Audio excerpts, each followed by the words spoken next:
지금 저희는 마태복음 5장부터 7장까지 이어지는 산상수훈을 배우고 있습니다. 같이 나누고 있는데요. 이 산상수훈이 가지고 있는 그 위치의 중요성이 있습니다. 그것은 예수님께서 3대 직임을 성취하는 첫 번째 선지자 직임을 성취하는 5장부터 성취하시거든요. 시작입니다. 근데 그 선지자 직임이라고 하는 것은 하나님의 말씀을 전하는 거거든요. 하나님의 말씀을 전할 때는 하나님의 뜻을 정확하게 전해야 되는 겁니다. 하나님이 가지고 계시는 그 비밀의 뜻을 선지자들은 항상 정확하게 전하려고 늘 애를 썼습니다. 지금 예수님께서 5장 앞쪽에서 본인이 선지자 직임을 수행한다라고 얘기를 하고 있습니다. 가르치고 전파한다고 얘기를 하고 그 다음부터 5장부터 가르치고 있습니다. 먼저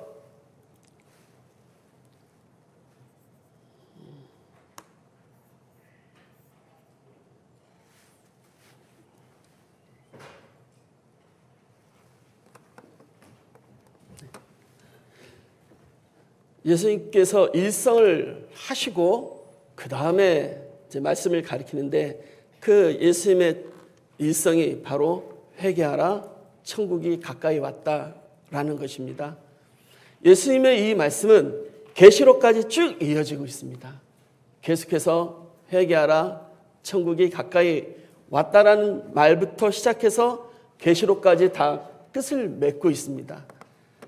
즉 예수님께서 이 땅에 오셨을 때는 바로 이사야 선지자가 예언한 대로 심판주이시고 구원주로 오셨다는 겁니다. 심판주와 구원주로 오셨기 때문에 예수님은 그 권위로 회개하라 천국이 가까이 왔다라고 말씀을 하실 수가 있었던 겁니다. 회개하라, 회개하지 않으면 심판하겠다라는 것입니다. 회개하면은 구원해 주겠다.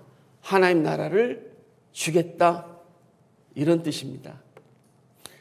그래서 예수님께서는 회개하라 천국에 왔다라고 가까이 왔다라고 얘기하면서 가까이 온 천국, 그 천국을 내가 가져왔고 지금 천국의 권세를 입고 온 내가, 권세를 갖고 온 내가 하나님의 말씀을 가르치겠다라는 것인데요.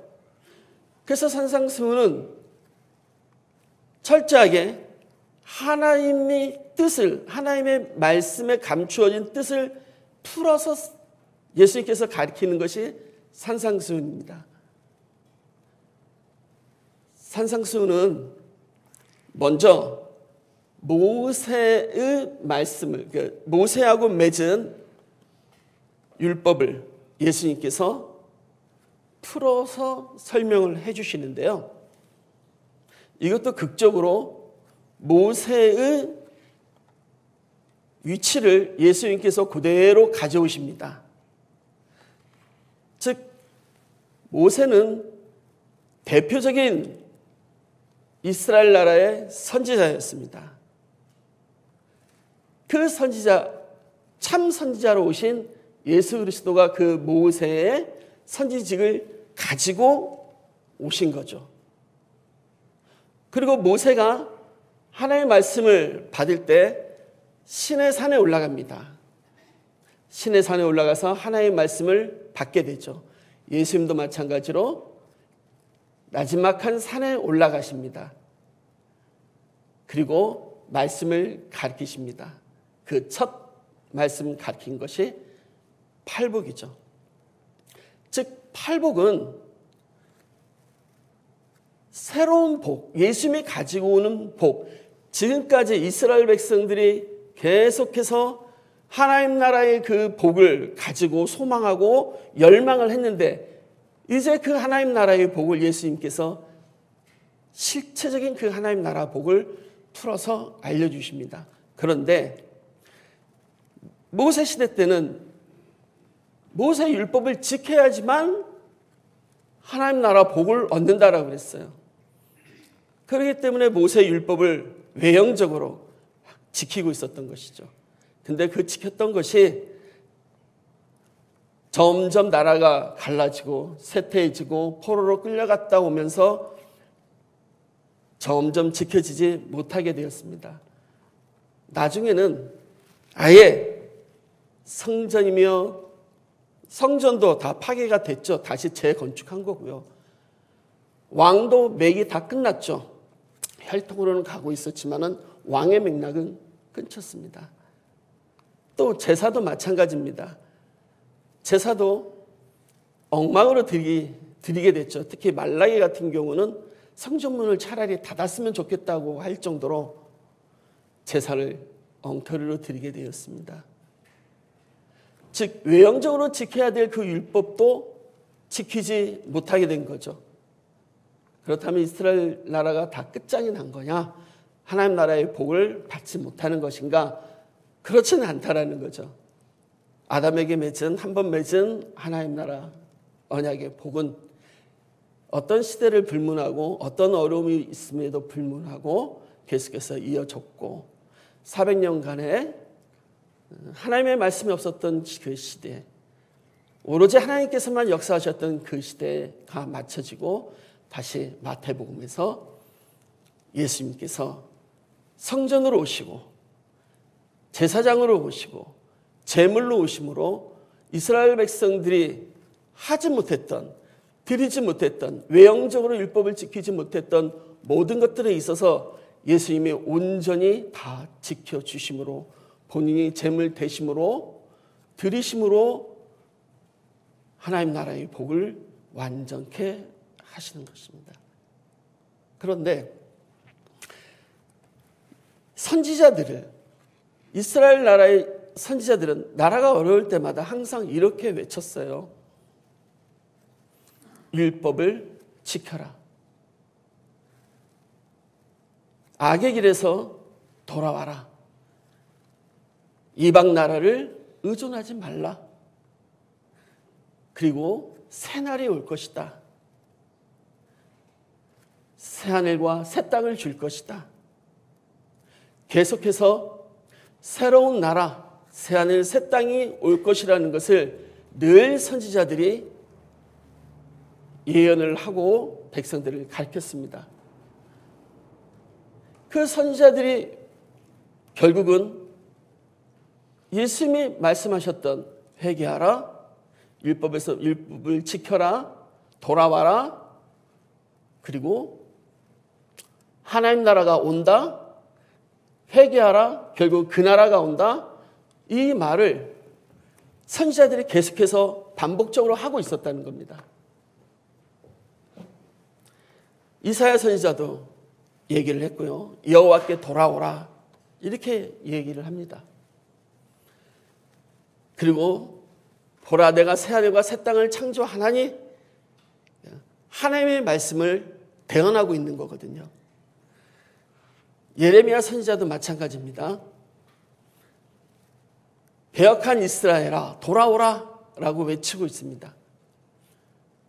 즉 선지자는 항상 회개하라 이렇게 외치고 있었던 거예요. 에스겔 선지자도 이스라엘 족속들아 돌이키고 돌이키라. 회개하라 이런 말입니다. 다니엘 선지자도 마찬가지입니다. 주여 들으소서, 주여 용서하소서, 주여 귀를 기울이시고 행하소서. 계속해서 이스라엘 백성들의 우상 섬김 또 이방 나라 섬김에 대하여 의존에 대하여 항상 이 선지자들은 백성들을 하여금 돌아오라고 외치고 있었습니다. 다니엘 선지자 보면요, 하나님이 한 나라를 세운다라고 예언을 하고 있습니다. 이 나라를 주겠다라는 거예요. 너희가 돌아오면 이 나라를 주겠다. 이 선지자들의 외침처럼 마지막 선지자 세례 요한이 똑같이 외칩니다. 그리고 예수님이 그 뒤를 이어서 똑같이 선지자가 외쳤던 것을 같이 외치고 있습니다. 그러면서 예수님께서 마태복음 4장 23절에 가르치고 전파한다. 그리고 고친다. 라고 선지자의 임무를 말씀하시고 시작을 하십니다. 말씀을 전하기 시작하십니다. 예수님께서는 선지자들의 외침을 회개하라 천국이 온다라는 그 외침을 이렇게 바꿉니다. 회개하라 하나님 나라가 왔다. 선지자들이 그토록 예언하고 그토록 온다고 갈망하고 열망했었던 그 나라가 예수님께서는 그 나라가 왔다라고 말씀하십니다. 그리고 예수님께서 그 나라를 완성하시는 거죠. 새하늘과 새 땅을 완성하시고요. 또 이자는 내 피로 세우는 새 언약이니 그 언약을 옛 언약에서 새 언약을 완성하시고요. 또 에스겔 선지자가 외친 새 마음 새 영을 예수님께서는 사람의 물과 성령으로 나지 않으면 하나님 나라에 들어갈 수 없다라고 이루고 계십니다. 다니엘 선지자가 외친 그 영원한 나라, 그 영원한 나라를 예수님께서는 이렇게 이루십니다. 인자가 걷는 자의 우편에 앉아 있는 것과 하늘 구름을 타고 오는 것을 너희가 보리라 라고 이루십니다. 즉 하나님 나라, 이 하나님 나라는 예수 그리스도께서 오시면서 새로운 하나님 나라를 이루시는데요. 어떤 하나님 나라를 이루시냐면요. 아담에게 언약하셨던 그 하나님 나라. 아담에게 그 선악과를 주므로 선악과를 먹지 말라 라고 얘기하면서 그 하나님의 말씀, 뭐 하라 하지 말라 하는 그 하나님의 말씀, 그 하나님의 말씀은 하라 하지 말라라는 말씀은 율법이죠. 즉 선악과 율법, 그 선악과 율법이 통치했던 그 에덴 동산의 하나님 나라에서 두 번째 신의 산 율법 통치인데요. 즉 신의 산에서 모세가 받았었던 신의 상은 모형적 하나님 나라를 향해서 가고 있죠. 광야를 통해서 가나안 땅으로 가고 있습니다. 그 이스라엘 나라를 지배했었던 것이 바로 율법 통치였던 거죠. 즉 예수님께서 이제 실제적으로 하나님 나라를 이루시는데요. 예수님이 이루시는 그 하나님 나라는 성격이 다릅니다. 바로 사랑의 법으로 통치하겠다라는 겁니다. 이제는 뭐뭐 하라, 뭐뭐 하지 말라가 아니고요. 하나님께서 뭐뭐 하라 라고 말씀하신 것을 예수님께서 본인이 다 하십니다. 그러므로 본인이 스스로 모든 율법을 완성하십니다. 아담이 실패했었던, 아담이 순종하지 않았었던 그 율법, 이스라엘 백성들이 순종하지 않았던, 실패했었던 그 율법을 예수 그리스도께서 스스로 완전케 하시고 이루심으로 예수님께서 그 율법을 온전하게 이루시게 되는 거죠. 이 산상수는 이제 하나님 나라를 가지고 오신 그 예수님께서 만나는 모든 사람들, 하나님 나라 백성들에게 이제 새로운 내가 가지고 온 새로운 하나님 나라에 대해서 선포를 하는 것입니다. 하나님과 아담이 맺었던 언약처럼, 모세와 하나님이 맺었던 그 언약처럼 지금 예수님이 이스라엘 백성들과 새 언약을 맺으시는 겁니다. 즉 예수님의 하나님 나라의 통치는 성격이 다르다라고 그랬죠. 사랑의 통치라고 했습니다. 예수님께서는 새로운 피조물, 즉 하나님 나라를 가져왔고 하나님 나라 안에 들어오는 모든 백성들은 다 새로운 피조물이라고 했습니다. 그런즉 누구든지 그리스도 안에 있으면 새로운 피조물이라. 새로운 피조물은 새 사람이고요. 새 영을 받은 자고요. 또 새로운 마음이 있는 자고요. 또 새로운 피조물입니다. 골로새서는 이렇게 말합니다. 만물이 그에게서 창조되되 하늘과 땅에서 보이는 것들과 보이지 않는 것들과 혹은 왕권들이나 주권들이나 통치자들이나 권세들이나 만물이 다 그로 말미암고 그를 위하여 되었고, 즉 예수님께서 본인의 백성들을 본인이 새롭게 창조하시고 본인이 부르시는 장면이 산상수훈에서 말씀하시는 장면입니다. 여기서 처음 시작하는 게 팔복이라고 했죠. 이 팔복은 결국 율법을 지켜서 너희가 하나님 나라를 얻는 것이 아니다를 얘기하고 있습니다. 이제는 완전히 다른 하나님 나라죠. 아담과 모세가 맺었던 그 하나님 나라, 지켜서 하나님 나라를 간다라는 것, 지켜서 영생을 얻는 것, 지켜서 생명을 얻는 것이 아니라는 것입니다. 그것은 지키지 못하는 것이고 이제는 내가 내 의로 내가 죽음으로 하나님 나라 언약을 다 성취하겠다. 내가 율법의 진정한 의미를 내가 성취하겠다. 이렇게 얘기하고 있습니다. 그 다음 나오는 것이 빛과 소금이었었습니다. 팔복으로 하나님 나라 언약을 받은 자의 그 상태를 보여주고 있습니다. 즉 팔복은 하나님 나라 복을 얘기하고 있거든요. 하나님 나라 복을 받은 우린 세상의 소금이고 세상의 빛이다, 이런 말입니다. 우리한테 소금이 되라 라고 말씀하지 않으시고 우리한테 세상의 빛이 되라 라고 말씀하지 않으십니다. 본인이 세상의 소금이 되고 본인이 세상의 빛이 되므로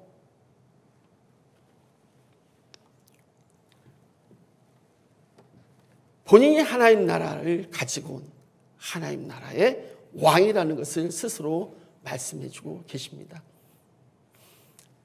예수님이 세상의 빛으로 오셨습니다. 나는 세상의 빛이다. 나를 따르는 자는 어둠에 다니지 아니라고 다니지 아니하고 생명의 빛을 얻으리라. 그다음에 예수님이 빛이 되는 것은 스스로 빛이 되는 것은 아니고요. 하나님이 빛이기 때문에 예수님도 빛입니다. 그럼 우리도 빛일까요? 라고 말을 하고 싶지만 우리는 스스로 빛을 내는 빛은 아닙니다. 우리는 예수 그리스도의 빛을 반사하는 발광체죠. 예수님이 소금 되시는 것도 소금이 되시는 것은 소금 언약을 성취하셨기 때문에 그렇습니다. 우리한테 소금이 되라라고 하지 않습니다. 구약시대 때 율법에서는 우리한테 뭐뭐 하라라고 했습니다. 빛이 되라, 소금이 되라라고 말을 했지만은 예수님은 본인이 스스로 빛이 되셨고 스스로 소금이 되신 것입니다. 그리고 착한 행실에 대해서 알아봤습니다. 착한 행실, 즉 우리 보고 뭐뭐 하라, 뭐뭐 해라, 그래서 너희들은 세상의 빛이 되라, 세상의 소금이 되라, 이런 걸 얘기하시는 게 아니고요. 그 착한 행실은 하나님께서 보내신 이 예수 그리스도를 믿는 것, 그것이 하나님의 일이라고, 너희들이 보이는 착한 행실이라고 말씀하고 계십니다. 그러면서 예수님은 지금 산상수훈을 계속 이어서 가고 있습니다. 순서대로요. 내가 율법을 완전하게 한다라고 하셨습니다. 그리고 내가 다 이룬다라고 말씀하셨습니다. 내가 완전하게 하고 다 이루겠다. 예수님께서 하신다라는 거예요.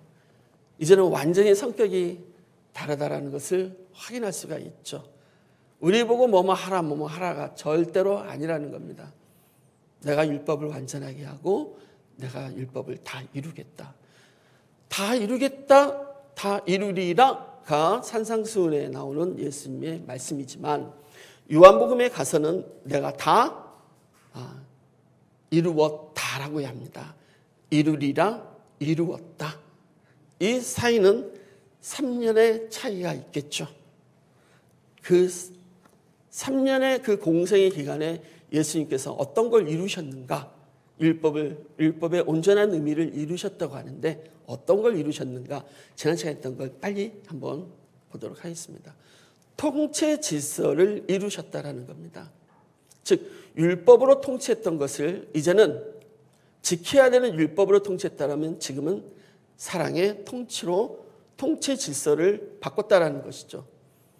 그다음에 성전을 성전을 이루셨다라는 것이죠. 건물 성전에서 영원히 무너지지 않는, 없어지지 않는 참 성전으로 예수 그리스도께서 오셨고 이 성전을 우리 마음에 주신다고 그랬습니다.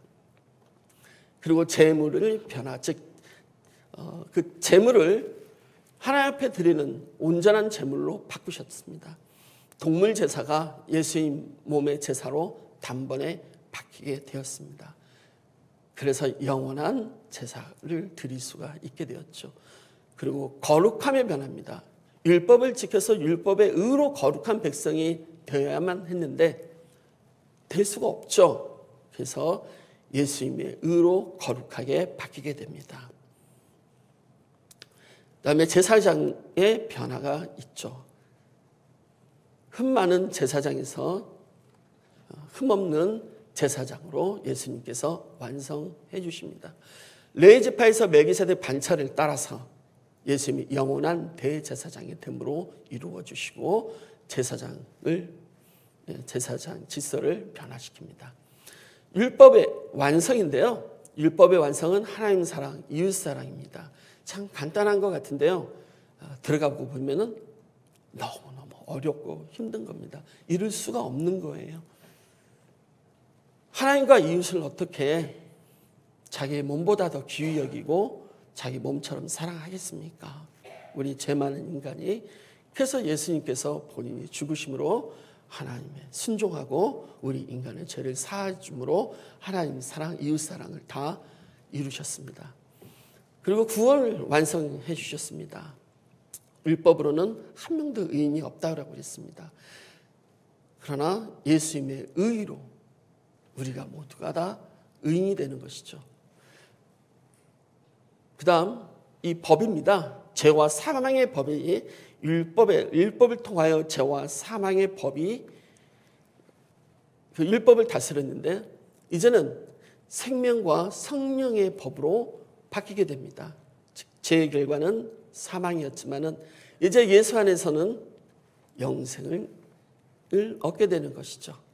즉 법의 결과, 죄와 사망의 법의 결과는 사망이지만 예수 그리스도의 사랑의 법의 결과는 영생이라는 겁니다. 그리고 언약이 변화됩니다. 옛 언약과 예수님이 성취하는 새 언약으로 변하게 됩니다. 그리고 돌비와 신비의 전환입니다. 불완전한 돌비, 절대 지킬 수 없는 그 돌비에 새겨진 하나님의 언약을 새 언약을 통해서 우리 마음에 우리 부드러운 마음에 신비에 새겨주신다라고 했습니다. 이것들을 모두 예수 그리스도가 다 이루시는 것입니다. 그래서 예수 그리스도께서 십자가에 죽으시기 전에 다 이루었다 하고 죽으십니다. 자, 이 지금까지 나열된 그 단어들 중에 우리는 율법의 의, 그리고 그리스도의 의, 그리고 하나님의 의, 이 단어들을 조금 더 한번 생각해 보도록 하겠습니다. 여기서 의를 잠깐 정리를 좀 하고 가려고 합니다. 의라는 것은, 하나님의 의라는 것은 다른 말로 하나님의 뜻이기도 하죠. 그리고 하나님의 생각이라고도 합니다. 그리고 하나님이 옳다고 생각하는 행동까지. 그리고 하나님의 의는 우리가 다 알고 있듯이 공의와 사랑이라고 합니다. 자, 하나님께서는 시편에서 이렇게 시편 기자는 찬양을 합니다. 공의로 세상을 심판하심이요. 즉 공의로는 세상을 심판하게 되어 있습니다. 그리고 정직으로 만민에게 판결을 내리시도다 이렇게 있고요. 요한 1서 4장 8절 같은 경우는 사랑하지 아니하는 자는 하나님을 알지 못하니 이는 하나님은 사랑이심이라. 사랑이라고 말씀하십니다. 그래서 맨 앞에 공의와 맨 뒤에 나오는 사랑. 그래서 하나님의 은은 그러면 항상 공의와 사랑 이렇게 하시면 틀림이 없습니다. 근데 하나님의 의라고 했을 때 하나님의 뜻이라고도 한다고 그랬습니다. 하나님의 계획, 하나님이 옳다고 생각하시는 행동, 공의와 사랑이 하나님의 의라고 그랬는데요. 선악과에는 하나님의 뜻이 잘 들어가 있습니다. 하나님의 의가 잘 들어가 있다는 것입니다. 그러면 하나님의 의는 공의와 사랑이라고 그랬죠. 그래서 선악과에도 공의와 사랑이 들어가 있습니다. 지키면 살고 안 지키면 죽는다라는 것이죠. 또 하나님의 이것은 선악과 율법, 아까 제가 보였듯이 선악과 율법입니다.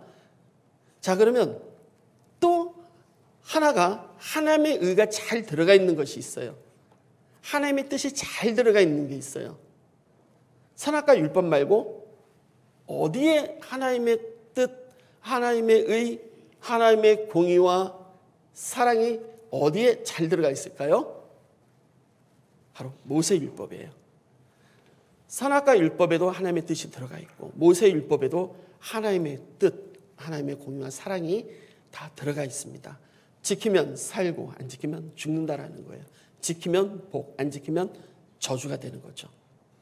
그러면 예수 그리스도를 한번 보도록 하겠습니다.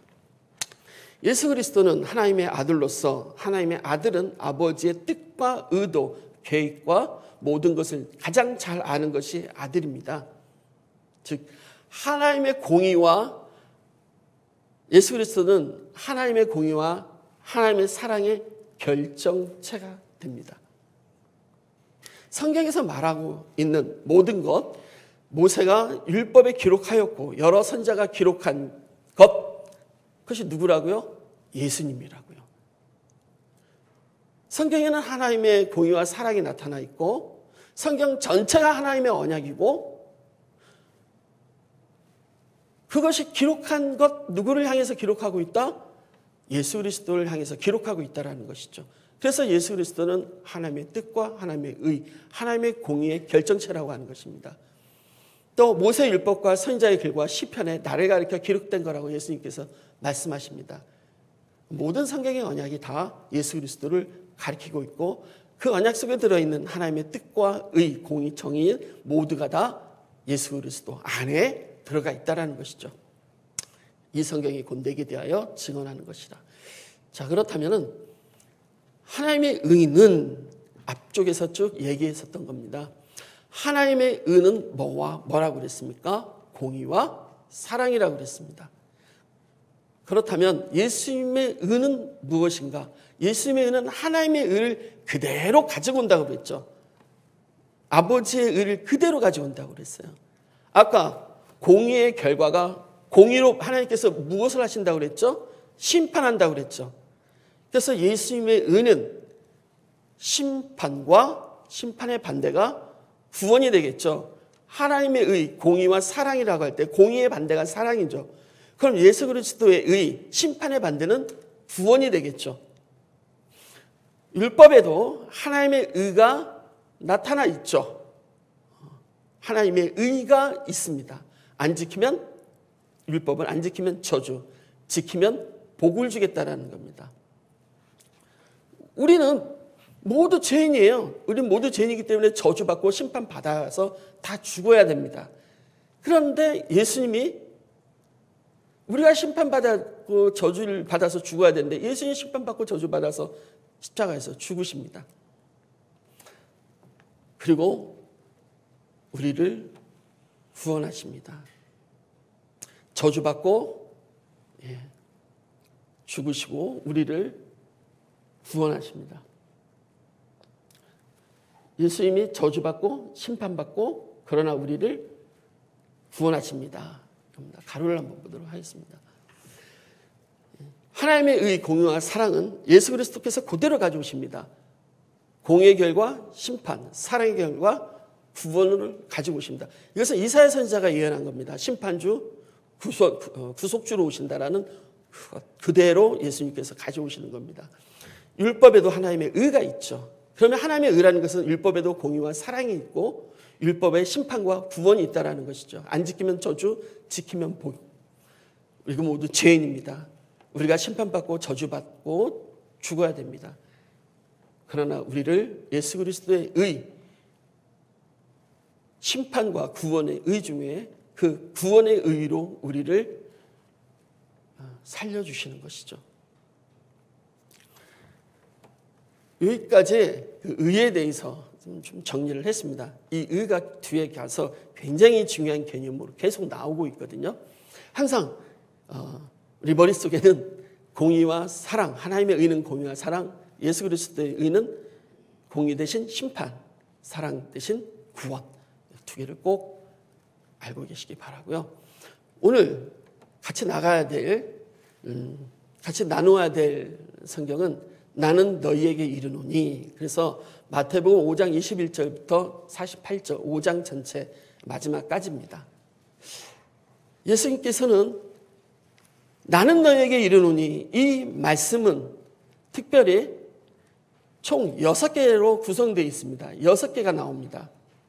근데 이 6개 나오는 나는 너희에게 이르노니 이 말씀이 너무너무 우리에게는 충격적이에요.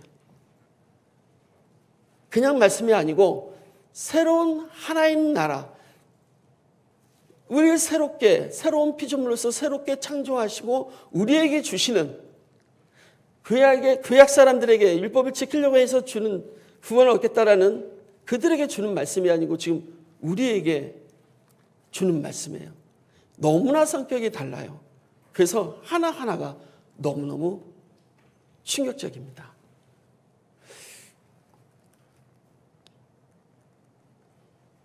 21장부터 시작하는데요.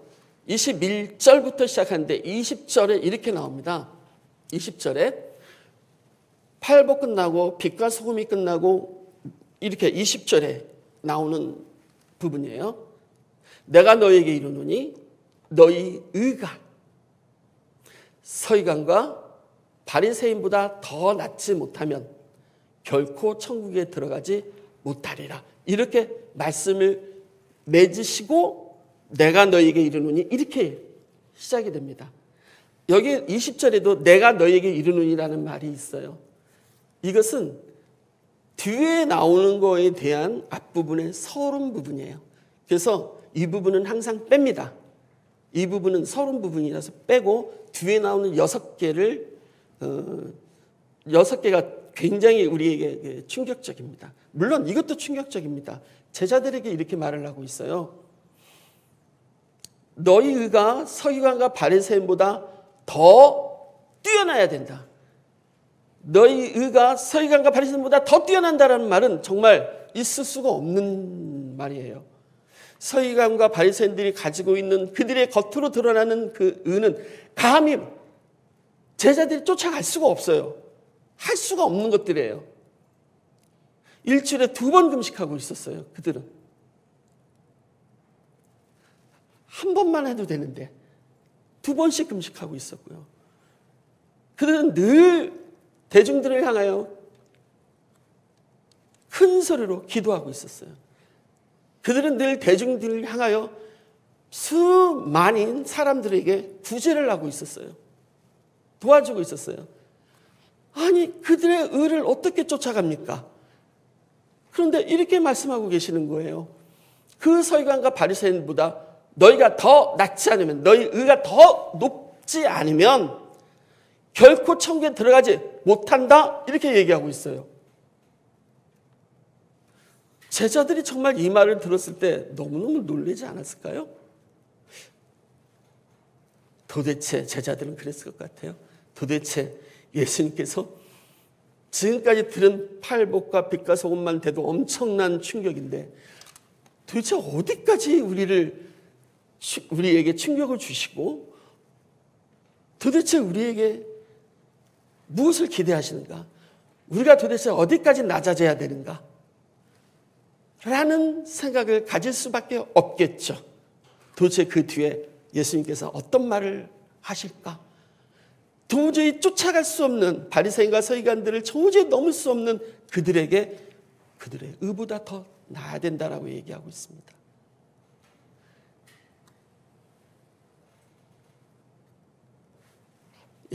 좀 쉬었다가 그 다음에 이어서 하도록 하겠습니다.